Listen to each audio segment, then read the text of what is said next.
शुक्रिया जनाब स्पीकर। बिस्मिल्लाहिर्रहमानिर्रहीम। एजेंडे के मुताबिक सबसे पहले अमन व अमान है जनाब स्पीकर। अमन अमान कहाँ से शुरू करें, बत्तरबंद से शुरू करें या आज जितने फोर्सेस आए हैं या आज की सूरत हाल देखकर आज की इस इजलास की तवज्जुह से। जनाब स्पीकर, बलूचिस्तान असेंबली की एक तारीख है कि जब से बनी है और जिस जमहूरी प्रोसेस के लिए इसे तख्लीक किया गया है, हम देखते हैं कि 18 तारीख को जिस अंदाज में इस असम्बली का वक़ार मजरू किया जाता है, जो मौजूदा हुकूमत है जनाब स्पीकर, जिस तरीके से सूबे को आगे ले जा रहे हैं वो सबके सामने है। मौजूदा बजट जो बलूचिस्तान असम्बली में जो खलाई मखलूक की तरफ से भेजे गए और हमारे सीएम साहब ख्वाब खरगोश में रहे, जब उन्हें बजट मिलता है और हम चूँकि अपोजिशन के लोग अपने अपने हलकों से मुंतखब होकर आए हैं, अवाम ने हमें वोट देकर यहाँ भेजा है जनाब स्पीकर कि हम उनके लिए बोलें और इस सूबे को और उस सूबे के अवाम के लिए हम ज़ाहिर बजट आता है सूबे के लिए, लोगों की टैक्स से बजट बनते हैं, तो और हमारे भी हलकों में वो अवाम है जनाब स्पीकर, वो भी बजट देते हैं। बिजली के जो बिल्स हैं उनकी मद में या गैस की बिलों की मद में या जो भी सौदा सर्फ वो लोग ख़रीदते हैं जनाब स्पीकर, वो बजट दे देते हैं, जो टैक्स देते हैं जनाब स्पीकर। बलूचिस्तान हुकूमत का ये गुज़िश्ता 3 सालों से जो बजट है, जो नारवा बजट है, जो अवाम खुश बजट बनते हैं जनाब स्पीकर, वो इस दफ़ा इस बजट में जिस हल्के से मैं आया हूँ जनाब स्पीकर, वो कोयटा के वस्त में है। उसकी गुंजान आबादी है जनाब स्पीकर, वो सुरपुल से शुरू होकर बीबी ज़ियारत तक और वो चालू बावड़ी तक जाता है जनाब स्पीकर। अब जब जनाब मेरे सीएम साहब ने जो पीएचडीपी में डाला है जनाब स्पीकर, अगर आप इसको उस हल्के में ले जाएं, वो हल्के के अवाम क्या चाहते हैं जनाब स्पीकर, अगर ये फोकस हो सकता है। मेरे हल्के में जो स्कूल्स हैं जनाब स्पीकर, 32 स्कूल मेरे अभी तक सेटल है, जो किराए के बिल्डिंगों में 32 स्कूल कोयटा में जो मेरे हल्के, जो दरख्तों के नीचे पड़ते हैं जनाब स्पीकर। छाँव ऐसे भी स्कूल है जनाब स्पीकर कि वहाँ छाँव भी नहीं। अपनी मदताब के तहत वहाँ के टीचर्स ने ग्रीन जो शीट मिलते हैं बाज़ार में, वो लेकर उन्होंने अपने लिए साए का बंदोबस्त किया। जनाब स्पीकर, ये बजट है किन को नवाजा है मेरे हल्के में, वहाँ से तो मैं मुंतखब होकर आया। वहाँ स्क्रैप माफिया जनाब स्पीकर, वहाँ लैंड माफिया जनाब स्पीकर, और कुछ अल्फाज है वो मैं इस मौजूद ऐवान में नहीं बोलना चाहता। जो डेथ स्क्वाड है जनाब स्पीकर, उनको नवाजा गया, जो मुआशरे में इनकी कोई हैसियत नहीं है जनाब स्पीकर। हमारे और आपके, आप भी एक सरदार हो कि चोर डाकू के हम कोई वारिस नहीं होता, उनकी वारिस आज हमारे सीएम साहब बने हुए हैं जनाब स्पीकर। जितने भी डेथ स्क्वाड है, जितने भी लैंड माफिया है, जितने भी मुआशरे में जो मुआशरे से कटे हुए लोग हैं, वो सीएम साहब उनके बाप बने हुए हैं। ये मेरे हल्के का 55 करोड़ 35 लाख रुपए मेरे हल्के में दिए हैं जनाब स्पीकर। क्या है इनमें, ये मैं आपको इंशाल्लाह दे दूंगा कि आप भी इसको थोड़ा सा गौर करें इस पे। जनाब स्पीकर, मेरे स्कूल में मुझे स्कूल ज़रूरत है। मेरे हल्के में मुझे सेहत के लिए जो एक हॉस्पिटल है,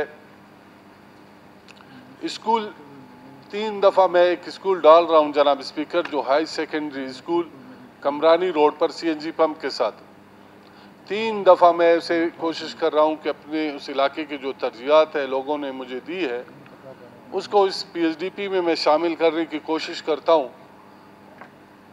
तो मेरे CM साहब उसे निकाल देते हैं। मैं कोई सैलमा नहीं मांग रहा हूं जनाब स्पीकर, मैं अपने आने वाले बच्चों के लिए और उस इलाके के अवाम के लिए हाई सेकेंडरी स्कूल मांग रहा हूँ, जिसकी ज़मीन भी मैंने अलाट करके पहले साल में 2018 में मैंने CM साहब के टेबल पर रखा। यहाँ बैठकर उसने मेरे उसको खुद साइन भी किया और वो आज तक वो स्कूल PSDP में नहीं आ रहा। इस दफ़ा भी महकमे की तरफ से जनाब स्पीकर वो स्कूल पहले नंबर पर था और मेरे तरजीहात जो आवाम ने मुझे दी थी मेरे लिस्ट में भी था, तो वो स्कूल आखिरी टाइम पर CM साहब ने एक सेनेटर के कहने पे या उसके बुग़्ज़ माविया कहते हैं उसके बिना पर, चूँकि मेरा ताल्लुक़ बलूचिस्तान नेशनल पार्टी से है जनाब स्पीकर, मैं उस इलाके से मुंतखब MPA हूँ, वो मैंने इसमें PSDP में जो तरजीहात थे आवाम के उसको मैंने डलवाने की कोशिश की। उसको तीसरा साल है जनाब स्पीकर कि उस स्कूल को निकाला जा रहा है और जब ये PSDP आता है मौजूदा 20 और 21, इसमें सरिया और सीमेंट है और कुछ नहीं है, नालियाँ हैं, टफ टाइल।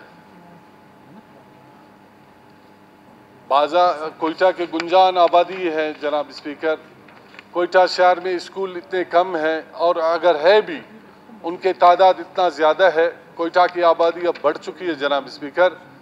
हमें अपने सोच को वसी करना चाहिए, हमें अपने सोच को, अपने दिमाग को यहाँ बलूचिस्तान के अवाम के लिए, बलूचिस्तान के उस मजलूम तबके के लिए, बलूचिस्तान के उन लंगड़े लूले बहरे और अपने दहकान किसान ज़मींदार के लिए वक्फ करना चाहिए जनाब स्पीकर। मगर हम नहीं, हम उन डेथ स्क्वाडों को अपने चुंगल में ले लेते हैं, उनकी परवरिश कर देते हैं। हालिया दिनों में जो वाक़या उस्मान लाला का हुआ जनाब स्पीकर, वो पूरे मुल्क के लिए एक सवालिया निशान है जनाब स्पीकर। उसने असम्बली के फोरम पर जिन इदारों का नाम लिया जनाब स्पीकर, वो किसी से आया, किसी से डकी छुपी नहीं है जनाब स्पीकर। अगर हम स्कूल मांगते हैं तो हमें गोली मिलता है, अगर हम रोड मांगते हैं तो हमें गोली मिलता है, अगर हम बजट में अपने अवाम के तरजीह शामिल करने चाहते हैं तो हमें ताने और जेल भेजा जाता है। क्यों जनाब स्पीकर? लाठी गोली की सरकार यहाँ अब नहीं चलेगी जनाब स्पीकर। जिस अंदाज में 18 तारीख को हमारे ऊपर जो बर्बरियत हुई, जिस अंदाज में, ये मेरे साथ एक रिपोर्ट है पुलिस लाइन के BHU का, जिस SP को यहाँ DIG ऑपरेशन बनाया गया है उसके बारे में जो रिपोर्ट है मैं आपके लिए फिर भेज दूंगा जनाब स्पीकर, आप पढ़ लें। उसके अपने इदारे ने इसके को साइकी पेशेंट करार दिया है जनाब स्पीकर। जो अहमद मोहिद्दीन कहलाता है, जो उस दिन जो उसका जो चाल था एक वैशी, एक दरिंदे की जैसा था जनाब स्पीकर। मोअज़्ज़िज़ अवाम पे, मोअज़्ज़िज़ अरकान पे जो लाठी चार्ज कर रहा था जनाब स्पीकर, उसको आप बुलाएं यहाँ पे, हम देखते हैं फिर वो कैसा यहाँ से साबित होकर जाएगा। हाँ, उस टाइम हम बाहर आएंगे, आप आए फिर गोली चलाएं। वो मोअज़्ज़िज़ अवान था क्योंकि ये असम्बली मोअज़्ज़िज़ था, हमने और गलत हरकत यहाँ नहीं किए। जो हक हमें जमहूरियत ने दी थी वो जमहूरी तरीका हम अपना रहे थे। वो कहता है कि सना बलोच को मैं आपकी खोपड़ी को उड़ा दूंगा, तुम्हारा बाप का राज है खोपड़ी उड़ाओगे? आपको ताकत है, आप खोपड़ी जहां उड़ाए थे, आप जिस दस्ते से आए हो वो भी हमें पता है। आप मुर्तजा शहीद भुट्टो के उस कत्ल में भी मुलव्वस थे आप और आपके ग्रुप। और आप पंजाब में क्या गुल कर खेल कर आए यहाँ पे। ये बलूचिस्तान है, ये बलूचिस्तान की गजूर अवाम है, यहाँ कबायली सिस्टम है, यहाँ सियासी लोग हैं।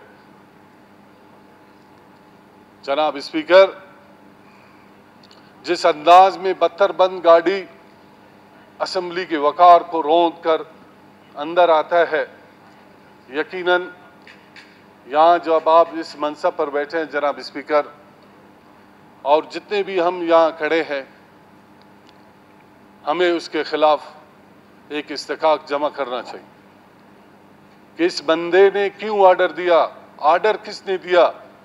जाहिर है हमारे सीएम साहब ने दिए होंगे, हमारे वजीर दाखिला ने दिए होंगे।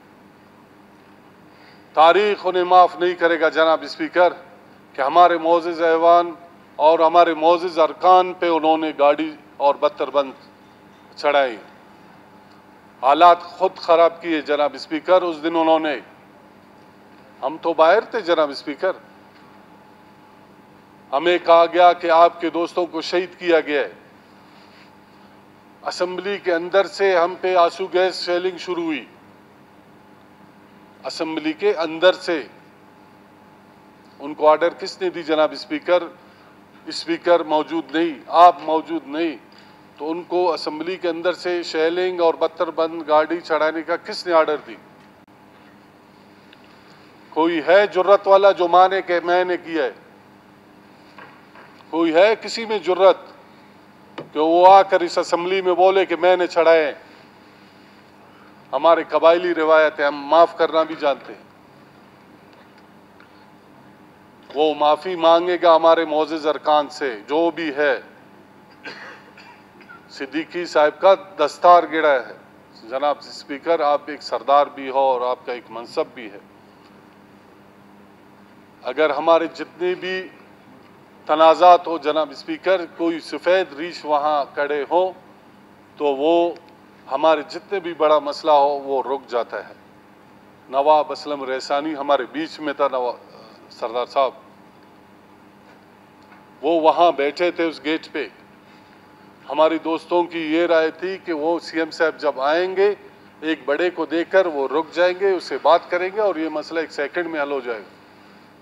मगर कुजा बात, एक फौज कशी, एक फौज जो कश्मीर जैसे हालात, जो फ़लस्तीन जैसे हालात, और जब हम कश्मीर, ज़ाहिर है हमारे भाई हैं, फ़लस्तीनी हमारे भाई हैं, वहाँ एक आंसू गैस भी फेंका जाता है तो यहाँ रैलियाँ निकल जाती हैं।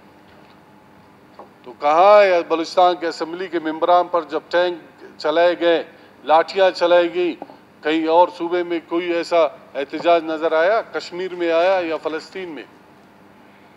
तो जनाब स्पीकर, हम मोअज़्ज़िज़ अरकान इस असेंबली के वकार के लिए, इस सूबे के वकार के लिए हम अपनी जानों तक देने के लिए तैयार हैं।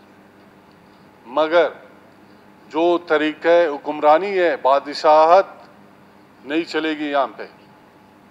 नेपाल में लोग 3 दिन में बादशाहत की ऐसी हाल कर दी जो 40 साल बादशाहत था। इंशाल्लाह वो दिन दूर नहीं है कि इस गवर्नमेंट की भी इंशाल्लाह हम की ईंट से ईंट बजाएंगे। इंशाल्लाह हम आवाम की ताकत से, हम आवाम की जुर्रत से हम इंशाल्लाह उसकी सियासी मैदान में मुकाबला करेंगे जनाब स्पीकर। वो सरिया और सीमेंट से मुकाबला कर रहा है, हम आवाम की ताकत से मुकाबला करेंगे। हम इंशाल्लाह अपने अकाबरीन की, जो इंशाल्लाह सरदार साहब अब चंद दिनों में इंशाल्लाह पाकिस्तान आएंगे, मौलाना फजलुर रहमान साहब और हमारे जितनी भी पार्टियों के अकाबरीन हैं, वो इंशाल्लाह मुल्कगीर या सूबे में एक अच्छा सा एहतजाजी मुजाहरों का या जलसों का एक शेड्यूल जारी हुआ है। पश्तूनख्वा के दोस्तों ने की है, जमीयत के दोस्तों ने, और इंशाल्लाह बीएनपी की तरफ से भी होगा, और वो इंशाल्लाह आखिरी कील होगा। ये बजट बलूचिस्तान के अवाम और उनकी टैक्सों से है, न कि डेथ स्क्वाड के उन चंद अफराद की जो ब्लैक मनी और ब्लैक या उनकी जो ब्लैक मनी है उनको वाइट करने के लिए उन्हें जो बजट से नवाजा जाता है। जनाब स्पीकर, उस दिन जो वाकयात हुए, जो रवैया पुलिस का था या इधर हमारे हुकूमत का था, उसके लिए हम अदालतों के दरवाज़ों को भी हम गए हैं। हमारे ऊपर तो एफआईआर मिनटों में हो गया जनाब स्पीकर। जो हम पे लाठियां और बत्तरबंद चढ़ाए गए उनका एफआईआर क्यों नहीं हुआ? हाँ, अगर हम पे एफआईआर होता तो आप भी अपने लिए छोड़े ना एफआईआर, फिर अदालतें फैसला करेगी हमें सजाए मौत मिलेगा या आपको। हमारे अदालतें किस लिए? हम 22A में गए हैं जनाब स्पीकर। 14 को इंशाल्लाह हमारा दूसरा पेशी होगा। जो एफआईआर है सीएम और उनके टोले पे हम इंशाल्लाह काटेंगे। जो अदालत फैसला करेगा हम अपने उसका दिफा करेंगे। जनाब स्पीकर,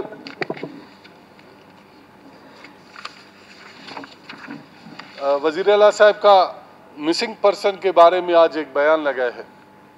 मैंने अभी फेसबुक में देखा कि लापता अफराद के मसले पर पहले से लोग सियासत कर रहे हैं की कोशिश कर रहे हैं।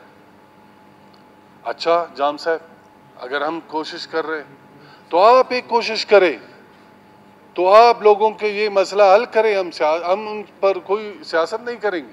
अगर आप में जुर्रत है, अगर आप एक बलूचिस्तानी हो, आप एक नवाब कहलाते हो, तो जुर्रत करो। उन बच्चों को, उन माओं को वापस दे दे सीट पर। उन बहनों को, उन भाइयों से मिलाया जाए। उन मंगेतरों को उनकी मंगेतरों से मिलाया जाए। जनाब स्पीकर, अगर जुर्रत है इसमें, बयान तो दे सकते हैं, ट्विटर पर बैठा हुआ है, जुर्रत है, हम सियासत नहीं करेंगे, आप छोड़ दें उनको। अगर आप में जुर्रत है, हम में जुर्रत है, हम उनके लिए बोलेंगे। जो जिस पर अगर कोई केस है आप उसे अदालत में ले आए। अगर नहीं है तो जितने पहले सरदार साहब ने जो 6 नुकात में हमने मिसिंग पर्सन का रखा हुआ था जनाब स्पीकर, पहले नंबर पर हमारा मिसिंग पर्सन। हमने जितनी कोशिशें की और कर रहे हैं वो इंशाल्लाह तारीख इसकी गवाह रहेगा कि बलूचिस्तान नेशनल पार्टी और इसके दोस्तों ने, सरदार साहब ने और जितने भी यहाँ कॉम्परस है या हमारे साथ जमीयत के दोस्त हैं, वो सब इस कोशिश में है कि बलूचिस्तान के लिए और पाकिस्तान भर में जितने भी मिसिंग पर्सन हैं इनका मसला हल किया जाए, इनको इनके घरों पर वापस भेजा जाए। अगर जिन पर जो केस है उनको अदालतों में लिया जाए। जनाब स्पीकर, कहने के तो बहुत सी बातें हैं हमारे साथ, मगर आज चूंकि कुर्सियां खाली है जनाब स्पीकर, ये इस सूबे के लिए इंतहाई शर्म का मुकाम है कि आज 2 दिन से इस हफ्ते में दूसरा आज इजलास है और हमारे चेयर्स खाली हैं। मुकाबले की जरूरत नहीं है इनमें। अगर सियासत करनी है तो आओ यहाँ सुनो और उसका जवाब दो। ट्विटर पर तो किसी को मैं भी पैसे देकर बिठाऊंगा, वो भी मेरे नाम से चलाएगा। जरूरत है खुद यहाँ आकर खड़े होकर हमें जवाब दो अगर आप में जरूरत है। सरियाब में हमें जनाब स्पीकर पीने को पानी नहीं है बलूचिस्तान में। अगर सीएम प्राइम मिनिस्टर आकर बलूचिस्तान में कहता है रिकंसिलिएशन, आप पहले हमें जमहूरी लोगों को तो मुतमईन करो। जनाब वजीर आजम साहब, कहाँ है आपका मदीना, मदीना की रियासत? उस नाम को भी हम इंतहाई, सॉरी आपका पार्टी है जनाब स्पीकर साहब, मगर जो हकायक है वो छुपेंगे नहीं। अगर आप पहले जमहूरी लोगों को तो मनाएं। हम इस असेंबली में आकर जमहूरी प्रोसेस को आगे ले जा रहे हैं और हमें डंडे पड़ रहे हैं, हमें बत्तरबंद गाड़ियों से रौंदा जा रहा है और हमें थानों में बिठाकर आप बजट 21 लोगों से पास करते हो। नहीं, आप अपनी बात जारी रखिए। वो असगर तरीन साहब ने मुझे कहा कि स्पीच का, मैंने कहा नंबर वाइज मुझे ना आप तो जनाब स्पीकर, अगर प्राइम मिनिस्टर साहब यहाँ कहते कि मैं सोचूंगा, पता नहीं आपका सोच में 2 साल और बाकी है। 3 साल तो आपने सोच कर कुछ नहीं किया। ज़ियारत को आप हेलीकॉप्टर से चक्कर लगाते हैं, ग्वादर में पानी नहीं है जनाब स्पीकर। जिस दिन वो गया और उसके जो एमपीए है उसको आपने थाने में बंद किया, आपने जरूरत है आपको पूछने की ये ज़रूरत था कि वो एमपीए कहाँ है? वहाँ ग्वादर का नुमाइंदा थाने में बंद है और हमारे प्राइम मिनिस्टर साहब वहाँ हेलीकॉप्टर में घूम कर पूछ रहे कि ये कौन सा जगह है, ये कौन सा जगह है। एक आवाज़ आती है कि इन जो 2-3 स्कीम जो बंदे ने इसको जो बंदा उसे ब्रीफिंग दे रहा है जनाब स्पीकर, उसके मुंह से निकला ये चाइना बना रहा है। जनाब स्पीकर सी पैक बलूचिस्तान में है, हमें मोटरवे हमें भी चाहिए, जाहिर है हम भी लोगों के नुमाइंदे हैं। इसी रोड पे जनाब चेयरमैन, जनाब स्पीकर, कराची द चमन हमारे कितने कीमती जाने ज़ाया हुई। हाल ही में मेरे 2 अजीज़ शीरख्वार नहीं थे 6-7 साल के, इसी मस्तुंग रोड पर एक्सीडेंट हुआ। इसी हफ्ते में थाने में था, दोनों शहीद हुए। वो मस्तुंग से कोयटा आ रहे थे, दोनों बहन भाई थे, एक ही घर के। जनाब स्पीकर 200 अरब लैप्स हो रहे हैं। इस सूबे की बदबख्ती है कि इस जैसा वजीर आला उसे मिला। अगर उसमें जुर्रत है वो 200 अरब रुपए आप इसी रोड पर लगाएं। हमें बजट नहीं दे दे, डेथ स्क्वाड को दे रहे हो वो भी नहीं दे दे, आप इसी बजट इस रोड पर लगाए। बोलान में जनाब स्पीकर, आप बोलान में आए दिन 5 बजे से रात 10 बजे तक रोड बंद होता है। ये जो बड़ी ट्रालरें आती हैं जनाब स्पीकर, घंटों रोड बंद हो जाती है।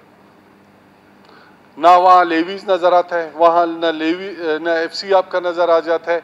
लोग अपनी मदद आप वो रोड खोलते हैं जो जिसमें घंटों लग जाते हैं। न वहाँ एसी आता है न डीसी आता है, उनको रास्ता ही नहीं है वो कहाँ से आए। मीलों मील वो रोड बंद हो जाता है जनाब स्पीकर। इस गर्मी में वहाँ पे जिस एरिया में वो बंद होता है जनाब स्पीकर साहब, न पानी है न वहाँ कोई और सोर्स है।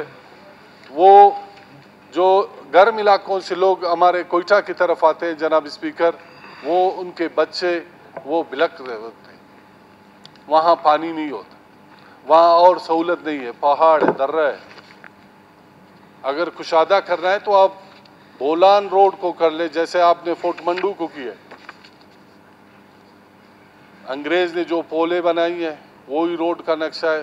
तब 70 साल गुजर गए, हमने वहाँ पे एक ईंट भी नहीं लगाई। तो आप ऐसे जगहों को मुंतखब करें ताकि लोगों को आवाम को सहूलत मिले। तो मैं इन्हीं अल्फाज के साथ जनाब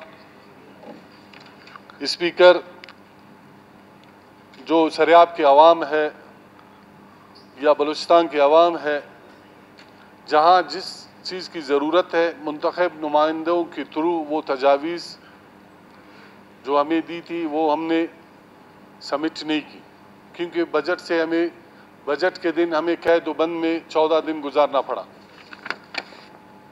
तो मैं इन्हीं अल्फाज के साथ जनाब चेयरमैन, जनाब स्पीकर आपका और इस ऐवान का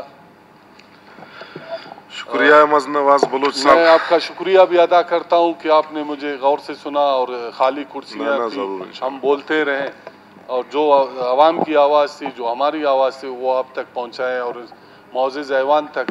तो इंशाल्लाह जो जब हम अपने ये एहतजाज बंद नहीं हुआ है जनाब स्पीकर, कोई ख्वाब खरगोश में ये नहीं रहे कि ये थाने से छूट गए और ये लोग बैठ जाएंगे। नहीं, हम सुप्रीम कोर्ट तक जाएंगे। हम सूबाई हमारे बलूचिस्तान जो हाई कोर्ट है, हम उसका दरवाज़ा भी खटखटाएंगे।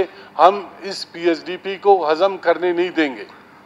अपने अवाम की ताकत से, अपने अकाबरीन की तजावीज़ से हम इस PSDP के उन डेथ स्क्वाडों को हज़म नहीं करने देंगे। शुक्रिया नवाज बलोच साहब।